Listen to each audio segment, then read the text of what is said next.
In the land of grills. How's it all going, folks? Today you read the description.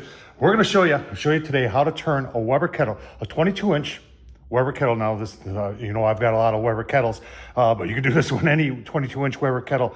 We're going to turn it into a Kamado. Oh, those Kamados, folks. A lot of them are only 18-inch, and they go for well over $1,000. Turn your Weber kettle into a Kamado, $100. I'm going to show you how. Let's get started. Well, there it is on the inside. A lot of components to it. We're going to go through every single one of them, show you how it's made, show you how it works, and keep on watching, folks. I've got the most gorgeous looking short ribs you've ever did see. We're going to try it out. And there's a new charcoal grate down there, folks, that makes doing the snake method so much easier. Let's take a look at the price. You're saying, Tom, you already told us. Less than $100, yeah, $99.99. It's from my good friends at OnlyFire, and this is stainless steel. And they're calling it a charcoal ash basket. And I think they're trying not to use the word Kamado in there. But it's a charcoal fiberbox set with heat deflector for Weber 22-inch kettle grills. Let's get it out of there. Let's take a look at all the components, show you how it goes together. And then I've got my green goddess back there. That's kind of like my test kettle. Did a lot of mods to it over the year. It's going to go in there, and we're going to use some of our B&B charcoal. And you know what? We got to take a look at that charcoal grate that makes doing the snake method so much more easy. So it comes with 4 of these clips. A lot of people, because OnlyFires use this in other places, and you're saying, what does that do? Is that goes on your grate holder, and it raises up the grate up to here, up to the lip. And that's key to this. And a lot of people have asked me, Tom, where can I just buy that? So OnlyFire, if you're watching, you could sell a lot of these. I know a lot of people who just want to buy this component. So another key component, folks, is having ceramic here so you're not getting direct heat. So everything's indirect. And you're saying, what's that over there? So the minute I saw this, I said, well, kind of looks like from the char grill or acorn. And when we talk about Kamados, folks, a cheaper version to a ceramic Kamado is a char grill or acorn. I'll leave a video too of the charcoal of the acorn that I've done a couple times, but you've got this that comes out now. Remember, hang on a second. All right, hang on. The great opportunity of having this and having these risers in there, folks, and these risers just connect. They just slide down. You don't have to do anything to make them fit. They just go in like that, right on the tabs of the Weber kettle. Raises the grate, gives you the opportunity to put a water pan, put some water in there. I'm gonna put my ribs right on top of that, and that allows it to catch the grease, but at the same time, give a little bit of moisture back to them to help keep that meat nice and moist. All right, stone comes right out of there, and you know, if you're thinking, what else could you use this for? You could use this as a pizza stone too. And maybe we'll give that a whirl. Now, we're getting into the land of what comes in here. And this is the charcoal basket itself. And it's got these removable ceramic inserts like this. And that works very nice. And the reason for the hole is to give you good ventilation. And this is stainless steel. I've taken a magnet to it. It does not stick, so it is stainless steel. Now you're saying, Tom, that is not a Weber charcoal grate. No, that's another product, and I'll leave the link down below to the video I did on this. And this also is from OnlyFire. So you can use this one of 2 ways. You can use this like this, and it'll give you a little bit more charcoal in the bottom. And we could do that today. Or you can flip it over, and then when you pour your charcoal in there, the charcoal goes off to the sides, and it's just an easy way of doing a snake method. I see so many pictures and videos of guys who, stack it up and take whatever it takes to make a perfect stack going all the way around. Where all you need to do is use this thing, pour it in, and goes off to the sides, and leave yourself a break, start one end, sit back and enjoy. All right, you didn't really think I was gonna cook it on, use it on that brand new orange. Oh, that is such a beautiful burnt orange. That goes back in the basement with the rest of the collection. There's just a few in the basement, folks. Remember the restoration I did on that? That's over 25 years. That's an 18-inch brand new. That's for the grandson when he gets old enough for it. By the time you get it, it'll be over 30 years. The Dr. Pepper, oh man, that is really old. Okay, and then folks, Tonka trucks used to make grill. These are from the 60s. This one I restored. This one is in original condition. Really cool. Sidetrack here. Let's get back out into the garage. So the modified Weber, I have done the leg extension. Leave the link down below. I put this side shelf on. That was a Saturday morning that I said, there's gotta be a better way. And I'm not so sure that's a better way, but it's got 2-piece electrical conduit that come down to the wheels. It is bolted on to the handle, and nice and sturdy. Obviously I put temp gauges on, stainless steel hinged lid, and there's the OnlyFire in there. We're gonna pour our B&B. Remember, it's oak, hotter, longer, better. Just as I'm just gonna pour it around, leave one gap in there. Start one side away from this vent. So I'll probably leave my gap back there and just let it go. Let's get it fired up. Go take a look at the ribs. Right, quick look at the short ribs. This was an anomaly for me. I found just one pack of these at the grocery store. Usually they're cut up when you get them in the really small pieces like this, but the butcher must have been in a rush and just put 3 of them in a pack. And I saw them, I said, oh man, I gotta have those. But they've got fair amount of fat and silver skin on the top of them. And the best way to get them off is just a really sharp knife and just to trim it very carefully. You don't want to leave that silver skin on there. So we're going to take that off. And then for seasoning, I haven't used this stuff in years. This Uncle Steve shake, this is their original. Stuff's pretty good. And it's going to work real good in here. It does have sugar in it.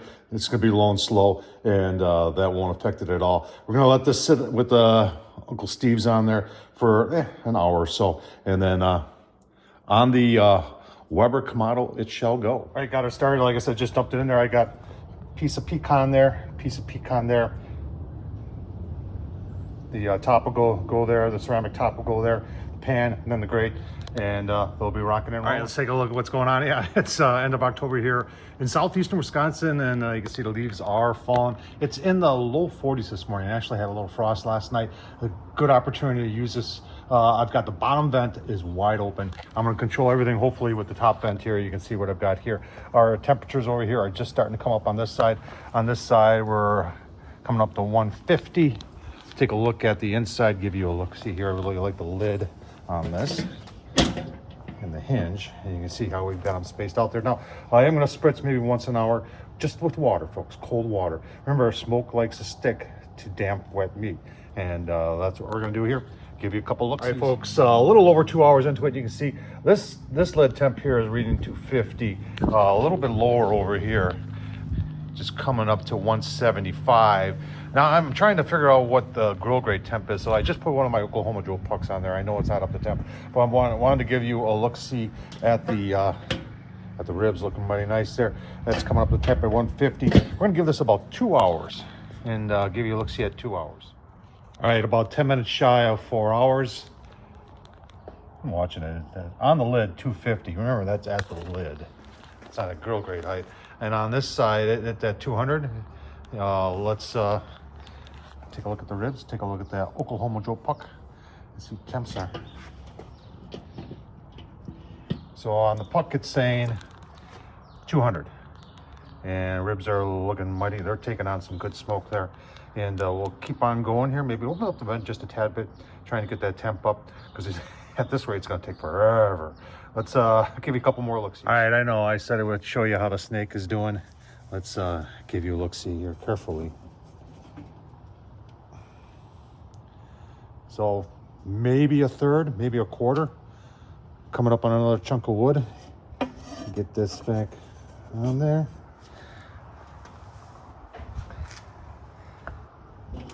Ribs back on there. Give him a little spritz.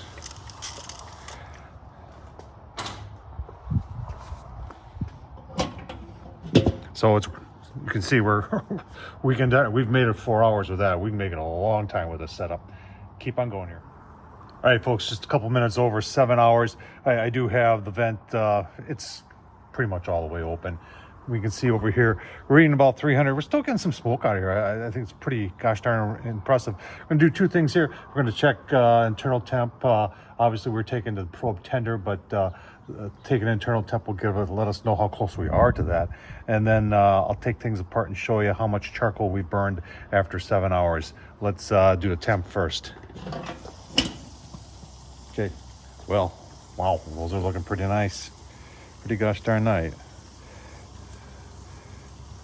So we are not probe tender yet. And you can see we're getting close though. 198 there on the outside one. That one's getting pretty close. Okay, outside one, that one getting pretty close too. See, we're 300 degrees there. Let's see how we actually, you know what? We can see right here how we're doing. If you look close, you can see that's where we're burning right there. We started over there, so we're probably just a little over half burned on there. So it's pretty impressive. All right, we are 8 hours, still getting some smoke out here. That's fantastic. You know, this whole setup here is working very, very well. Let's in my opinion, we should be toothpick tender by this point. Look at that. That's some nice looking ribs right there. Temperature, as you can see, a little over 300. All right, let's do the test. Oh yeah, that's pretty good. A little bark on the outside. Yeah. Oh, that one's a little bit more, little resistance. A little resistance there too. Well, right there is pretty good. This one right here, I think I'll give it about 15. That bark, but bark is good. We're gonna give her about 15 more minutes. Pull it off, give a look-see.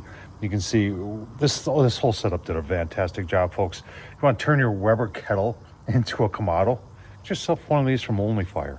I'll give you my final thoughts, and of course, take a taste test of the ribs. All right, you can see what's left. You make the call how long you think that it'll go. This is about 8.5 hours. So can we make it all the way to 12? Maybe, yeah, definitely to 12, no problem. Super simple, folks. I think it worked great. Let's go take a look at those ribs.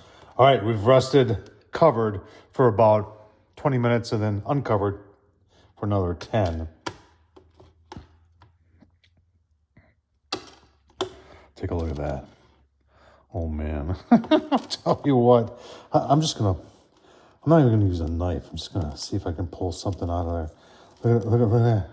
Look at the smoke ring. Oh my gosh. Look at this. This one was probably the worst one. Huge smoke ring on there. Got some bark on there. Oh, it's still hot. Oh man. Oh, wow. Look how moist that is. The taste is over 8 hours of smoke. Got, I'll tell you what, the smoky taste, the rich taste from the ribs. Look at that. That is absolutely beautiful, folks. On a Weber kettle with a $99, $100 accessory that turned it into a Kamado.